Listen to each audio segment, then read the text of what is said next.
भारत सरकार का साध्वी रितंबरा को पद्म भूषण जैसे प्रतिष्ठित सम्मान से नवाजा जाना देश के लिए एक शर्मनाक और अफसोस की बात है। यह वही रितंबरा है जिन्होंने 1980 और 90 के दशक में बाबरी मस्जिद विध्वंस से पहले अपने भड़काऊ भाषणों से मुसलमानों के खिलाफ जहर उगला। उन्होंने मुसलमानों को दूध में नींबू और मक्खियों का झुंड कहकर अपमानित किया और हिंदू मुस्लिम तनाव को भड़काने में अहम भूमिका निभाई थी। बाबरी मस्जिद विध्वंस के दौरान वो न सिर्फ मौजूद थी बल्कि मस्जिद की छत पर खड़े होकर भीड़ को उकसाती रही। इसके 3 दिन बाद उन्हें सांप्रदायिक तनाव भड़काने के आरोप में गिरफ्तार भी कर लिया गया था। ऐसे में ऐसी शख्सियत को देश के सर्वोच्च नागरिक सम्मानों में से एक देना न सिर्फ सामाजिक सौहार्द के खिलाफ है बल्कि ये सवाल उठाता है कि क्या भारत में नफरत फैलाने वालों को अब सम्मानित किया जाएगा।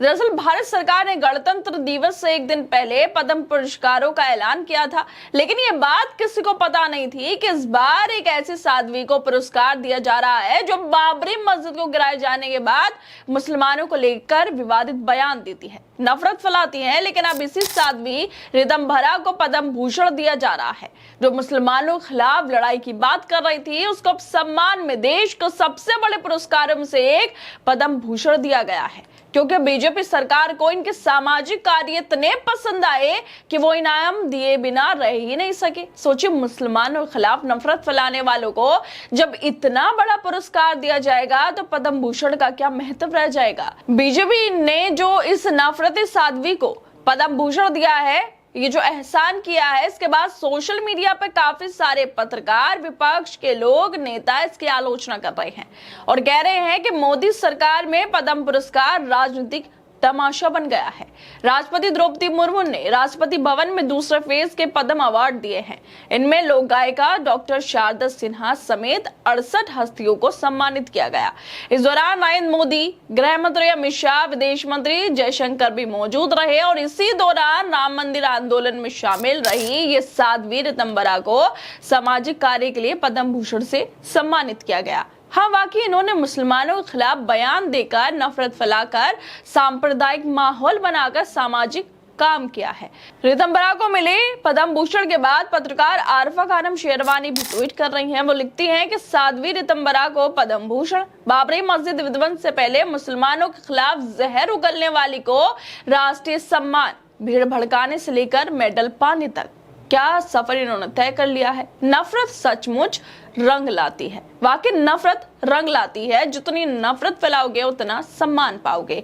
बाबरी मस्जिद विध्वंस में हिस्सा लेने वाली, मुसलमानों के खिलाफ भाषण देने वाली साध्वी रितंबरा को बीजेपी सरकार पद्म भूषण दे रही है और उन्हें ये पुरस्कार सामाजिक कार्यों के लिए दिया गया है।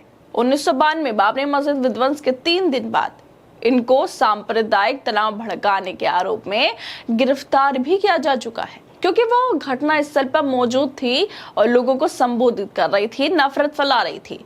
रितंबरा को पद्म भूषण दिए जाने के बाद जो टीएमसी के सांसद हैं महुआ मोइत्रा, जो हमेशा सरकार पर सवाल उठाती रहती हैं, वो भी ट्वीट कर रही हैं। वो लिख रही हैं कि साध्वी रितंबरा को पद्म भूषण से सम्मानित किया गया, जो शायद बाबरी विध्वंस के समय भारत में सबसे मुखर मुस्लिम विरोधी महिला थी, जिन्होंने बाबरी विध्वंस से पहले मुसलमानों के खिलाफ भड़काऊ बयान दिए। उन्होंने मुसलमानों को दूध में नींबू और मक्खियों का झुंड कहा था। भारत का सर शर्म से झुक गया है। ये वाकई अफसोस की बात है कि ऐसी साध्वी को सम्मान दिया जा रहा है जो उसके काबिल नहीं है, और ये वाकई उन लोगों के लिए अपमान की बात है जिन लोगों ने काम किया और मेहनत से इस पुरस्कार को पाया है। ये पद्म भूषण जैसे बड़े पुरस्कार का अपमान है कि समाज में नफरत फैलाने वाली को यह पुरस्कार मिल रहा है। लेकिन अफसोस की बात तो ये है कि ये साध्वी पुरस्कार मिलने पर इतनी खुश भी हो रही है जिससे कितनी मेहनत करी हो इन्होंने इसको पाने के लिए। ये जो रितंबरा है, इन्होंने 80-90 के दशक में वीएचपी के साथ हिंदू राष्ट्रवादियों के बीच प्रमुखता हासिल की थी।